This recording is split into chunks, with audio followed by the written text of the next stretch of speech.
Hey, what's up, guys, and welcome back to my next video. Hope you're all doing fine, and today I'm reading another story. It's The Shocks of Doom. Let's do this.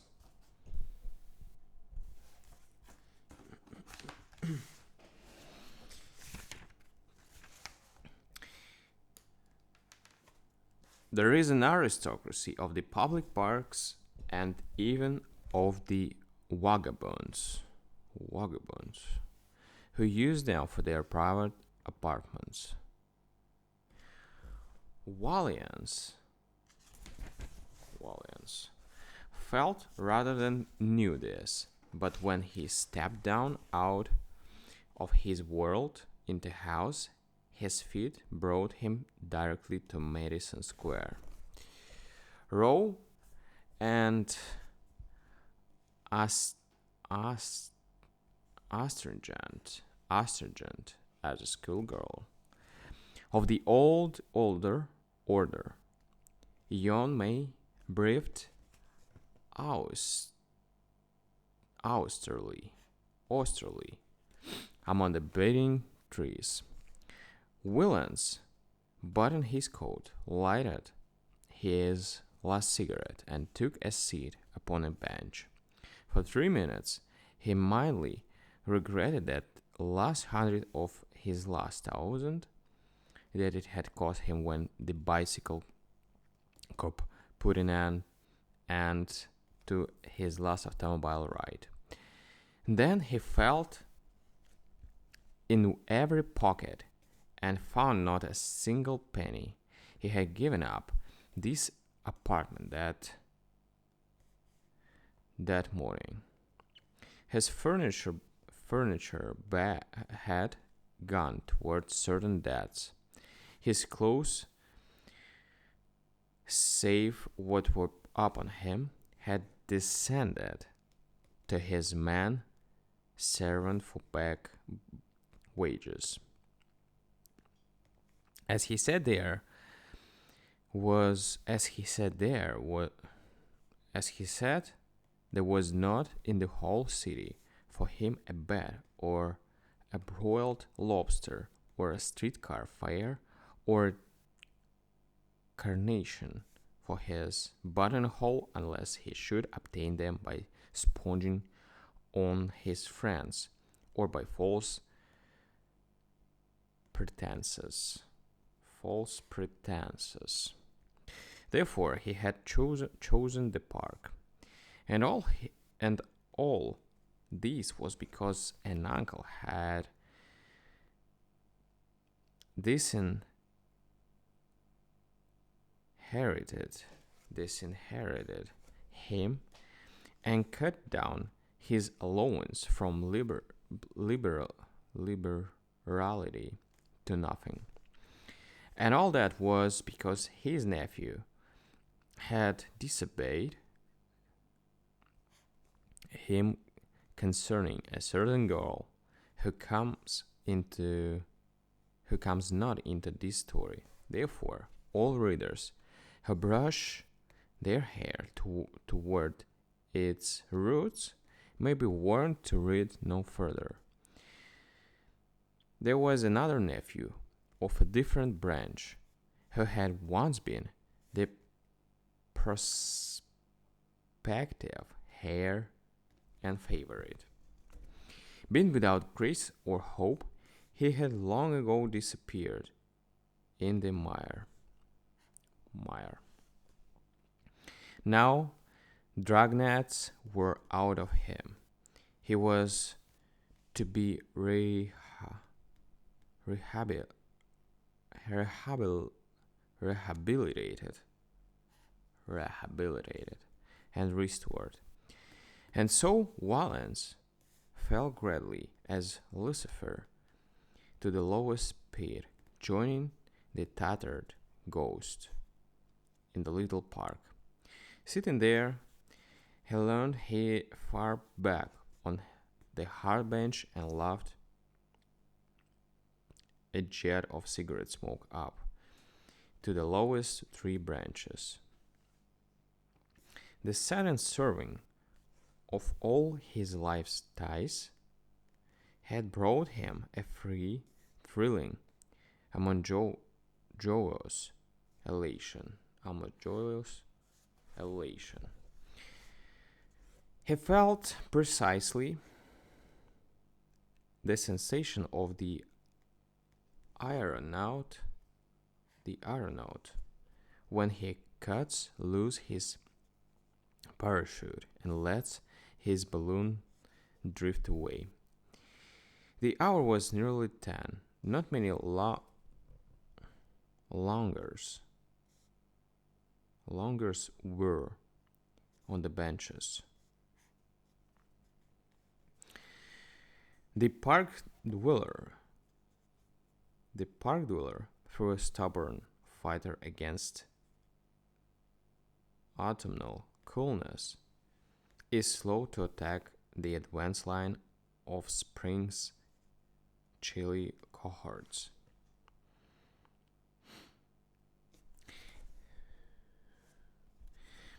Then arose one from a seat near the living fountain, and came and set himself at Wallace's side. He was either young or old. Cheap lodging houses had flavored him mustily. Razors and combs had passed him by. In him drink had been bottled and sealed in the devil's bond. He begged a match, which is the form of introduction among park benchers, and then began to talk.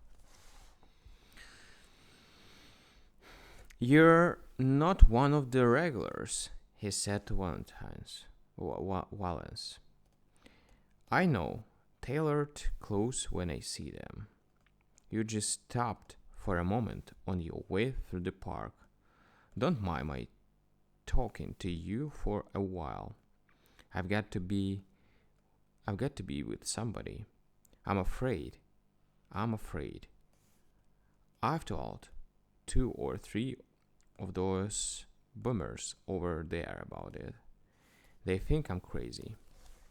Say, let me tell you, all I had to eat today was a couple of pretzels and an apple. Tomorrow I'll stand in a line to inherit 3 millions.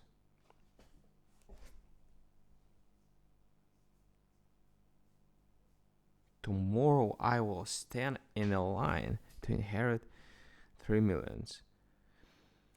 And that restaurant you see over there with the autos around it will be too cheap for me to eat in. Don't believe it, do you?" "Without the slightest trouble," said Wallens, with a laugh. "I lunched there yesterday. Tonight I couldn't buy a 5-cent cup of coffee. You don't look like one of us. Well, I guess those things happen. I used to be a high flyer myself some years ago. What knocked you out of the game?"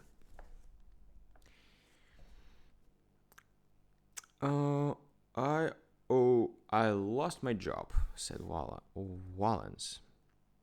"It's undiluted hates this city," went on the other. "One day you're eating from China, the next you're eating in China. A chopsy joint.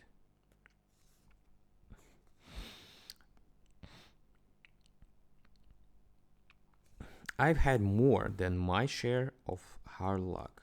For 5 years, I've been a little better than a panhandler. I was raised up to live expensively and do nothing. Say, I don't mind telling you. I've got to talk to somebody, you see, because I'm afraid. I'm afraid. My name, ID. You wouldn't think that old Paulding, one of the millionaires of Riverside Drive, was my uncle, wouldn't you? Would you? Sorry. Well, he is. I lived in his house once and had all the money I wanted. Say, haven't you got the price of a couple of drinks about what's your name? Dawson, said Wallens. No, I'm sorry.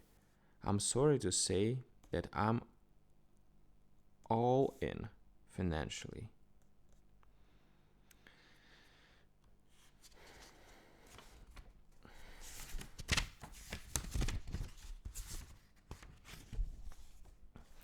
I've been living for a week in a coal cellar of David Division Street, went on ID, with a crook they called Blinky Morris. I didn't have anywhere else to go. Where I was out today, a chap with some papers in his pocket was there asking for me. I didn't know but what he was a fly cop, but what he was a fly cop. So I didn't go around again until after dark. There was a letter there he had left for me. Say, Dawson, it was from a big downtown lawyer, Mead. I've seen his sign on Ann Street. Paulding wants me to pay the prodigal nephew.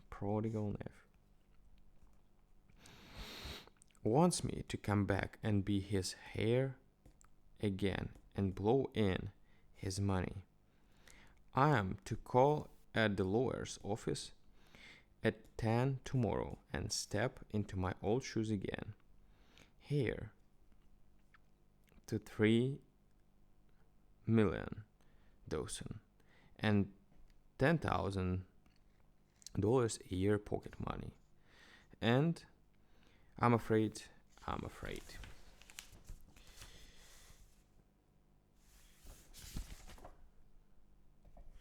Alright, guys, we're gonna continue with the next part, but tomorrow. Thank you for joining me today and see you. Bye.